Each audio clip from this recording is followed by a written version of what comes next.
Hi, how are you? My name is Alejandra Alemán, and I'm going to talk about the video games, friend or foe.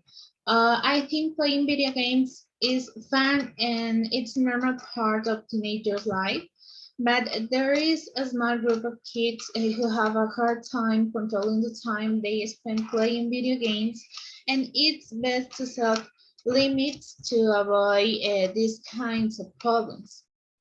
Respect to the first question, video gaming promotes communication and friendships. I think so.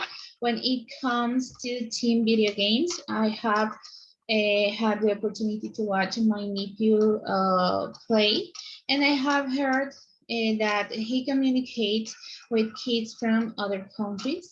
The other day, he has talking to a Mexican kid, but this doesn't mean that they create friendships that can last a long time because they only talk to each other while they are playing. It's not the same when children socialize in other types of environments, such as at school or in a meeting or, well, even in social networks. At the second point, video games can cause bad behavior in children.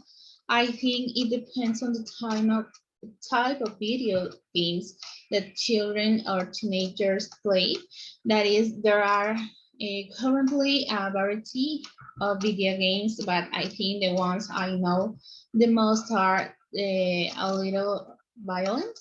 And I think that this type of video games specifically can affect the behavior of children.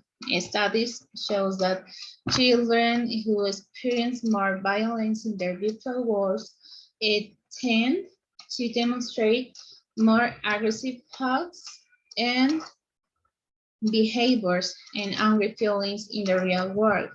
But as I said before, I refer to violent video games because, on the other hand, I read that researchers have discovered a way a way for video games to serve as therapy. The Food and Drug Administration (FDA) gave clearance for the first non-drug product to help children between the ages of 8 and 12 with distractibility problems or combined type of attention deficit hyperactivity disorder. The key is to understand that the use of video games can be beneficial or harmful depending on how we use them. And I think it also depends on parental control. And the last point, learning from games is better than learning from books. And in this point, I believe that the answer is a resounding no, because I believe that nothing can replace books for the learning of children and teens, because books are the better tool for learning, because reading a book helps children to stimulate their imagination and creativity, making them feel more interest in the things around them and increase their culture, and that is not what video games do. So that's all. Thank you.